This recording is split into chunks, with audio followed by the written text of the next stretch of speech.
You don't just buy a rod like this and hop on a boat and say, okay, I'm a jig fisherman. It doesn't work. You got to spend time learning how to do it. You got to spend time paying attention to who's standing behind you or who isn't. The last thing you want to do is put a treble hook on some 10-year-old's head. You can cast farther than anybody ever has, but if you don't make your lure work, you still don't get a bite. How many iron fishermen do we have here? I see a couple of crew members. There we go. Why an iron over bait? It's a lot more fun. If you use it right, it's a lot more successful. You don't necessarily have to make the longest cast. You don't necessarily have to make the first cast. You got to make the right one. Is there current? Bird action, seagulls versus terns, two different things. And then you'll see fish himself. A lot of times you'll just see fish itself, and you make a cast at the direction those fish are going. And if the fish are swimming this way and your cast ends up back here, you don't catch anything. So you want to kind of head them off if possible. You'll hear people wanting an 8-foot jig stick, 9-foot jig stick versus a 9-foot jig stick. 8-foot jig stick is a yo-yo rod. It's not a jig stick. It's one thing if you're 7 or 8, 9, 10 years old. 9-foot is okay, 10-foot is better. The same thing, we get into this E-glass versus S-glass. E-glass is a durable rod, very, very durable. They've been around for God only knows how long. This S-glass can do everything that rod can do, but it does it with about 20 or so % less weight. So when you're on a boat for 12, 14 hours and you're making 300 casts, your back when you get home doesn't hurt because you were using this. Your shoulders don't hurt because you were using this. And you got as much power as anything, you cast just as far. And so it's just a lot lighter. It's a lot easier to use. To go to the 9-mile baits fishing cods, I bring one of these because you don't know what's going to jump out of the water. The difference between E-glass and S-glass, people ask, what's the difference? Yes, you can use bait with them, but they're really designed to cast jigs. That rod is going to outcast this one every single time with less effort. And you guys see that shut off, right? We'll pull them both here in a second. You guys see that shut off. This one shuts off a lot sooner. It's got more backbone.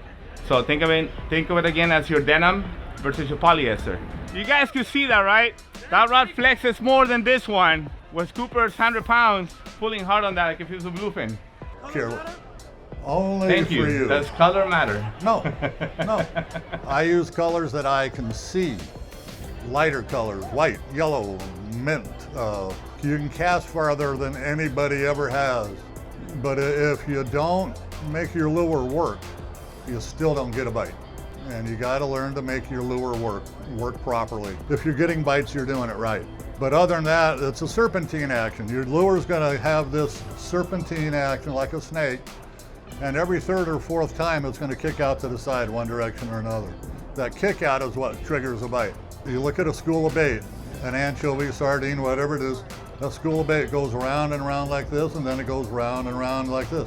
The baits that miss are the ones that get eaten. The tunas, the yellowtail, rarely do they go through the middle of a ball of bait.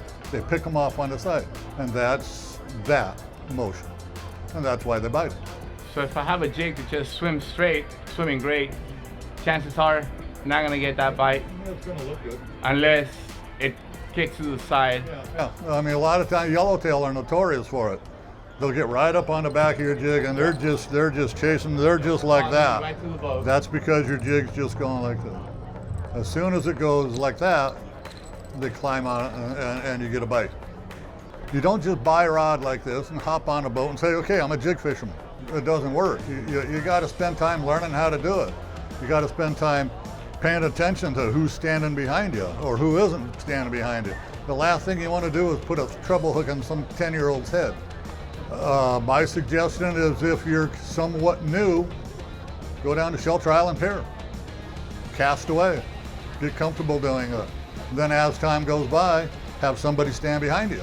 You watch your jig from the time you're back here until the time it goes out here. And people say, well, you can't do that, but yeah, you take your jig and your head follows the rod tip. More mono, the better. You don't want your knot going through your guides. More mono, the better. And mono's forgiving. You hang a big fish, you don't pull hooks, or very rarely do you pull hooks. And And it's so much easier to cast.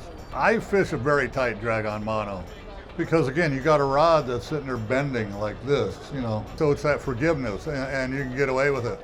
This whole pump and grind thing, that's out the door, man. Stick it under your arm. Put it on the rail if you could, right here. Yeah. The rail is your friend. The bow will do all the work for you. The reason I don't get big on color is if you go back to when these things were first invented, these jigs, all those jigs in the original form were aluminum. They were just plain aluminum. They had no paint on them. Then the Mannings are going, well, man, we're not selling as many jigs as we used to. Well, that's because everybody's got them, you know. And so his son said, well, why don't we paint some white? Let's paint them. Why don't we paint some white? So, you know, you buy 3 aluminum ones, well, now you got to buy 3 white ones.